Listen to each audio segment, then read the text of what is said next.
తెలంగాణలో ఆర్టీసీ కార్మికుల సమ్మె ఉధృత రూపం దాల్చింది. తమ డిమాండ్ల సాధన కోసం కార్మికులు చేపట్టిన సమ్మె నేడు రెండో రోజుకు చేరుకుంది. ఆర్టీసీని ప్రభుత్వంలో విలీనం చేయాలని, తమను ప్రభుత్వ ఉద్యోగులా గుర్తించాలని ప్రధాన డిమాండ్తో కార్మికులు ఆందోళన బాట పట్టారు. ఇవాళ రాష్ట్ర వ్యాప్తంగా ఉన్న అన్ని బస్సు డిపోల ఎదుట మహాధర్నాకు యూనియన్లు పిలుపునిచ్చాయి. దీంతో పలు ఆర్టీసీ డిపోల దగ్గర ఉద్రిక్త పరిస్థితులు కనిపిస్తున్నాయి. డిపోల నుంచి వస్తున్న బస్సులను ఆర్టీసీ కార్మికులు అడ్డుకుంటున్నారు. అప్పటికే భారీగా మోహరించిన పోలీసులు ఆందోళనకారుల్ని అరెస్ట్ చేస్తున్నారు. ప్రయాణికులకు ఇబ్బందులు కలగకుండా ప్రైవేట్ డ్రైవర్స్ తో బస్సుల్ని నడిపిస్తున్నారు ఆర్టీసీ అధికారులు. హైదరాబాద్ లోని రాణిగంజ్ డిపో దగ్గర జరిగిన ఆర్టీసీ నిరసన కార్యక్రమంలో మాజీ మంత్రి తలసాని శ్రీనివాస్ యాదవ్ పాల్గొని కార్మికులకు మద్దతు తెలిపారు. అటు ఉమ్మడి వరంగల్ జిల్లాలో సమ్మె ప్రభావం స్పష్టంగా కనిపిస్తోంది. ఇక్కడ 9 డిపోలకు చెందిన సుమారు 1000కి పైగా బస్సులు డిపోలకే పరిమితమయ్యాయి.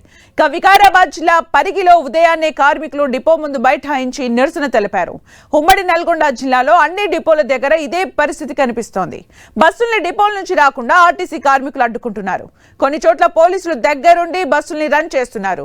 దీంతో పోలీసులు ఆర్టీసీ కార్మికుల మధ్య వాగ్వాదం జరుగుతోంది. ఇక మరోవైపు ప్రయాణికులకు ఇబ్బంది కలగకుండా పోలీసులు భారీ బందోబస్తు మధ్య బస్సుల్ని నడిపేందుకు ప్రయత్నిస్తున్నారు.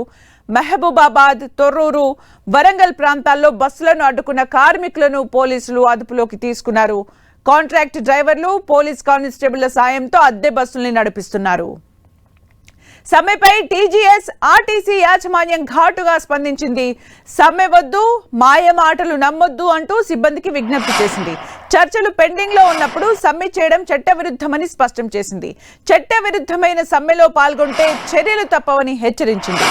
అయినా ఆర్టీసీ కార్మికులు వెనక్కి తగ్గడం లేదు. కాంగ్రెస్ ప్రభుత్వం ఇచ్చిన హామీలను నెరవేర్చాలని డిమాండ్ చేస్తున్నారు. అటు కార్మికులు, ఇటు ప్రభుత్వం మధ్య ప్రతిష్టంభన కొనసాగుతుండటంతో సామాన్య ప్రయాణికులు తీవ్ర ఇబ్బందులు పడుతున్నారు.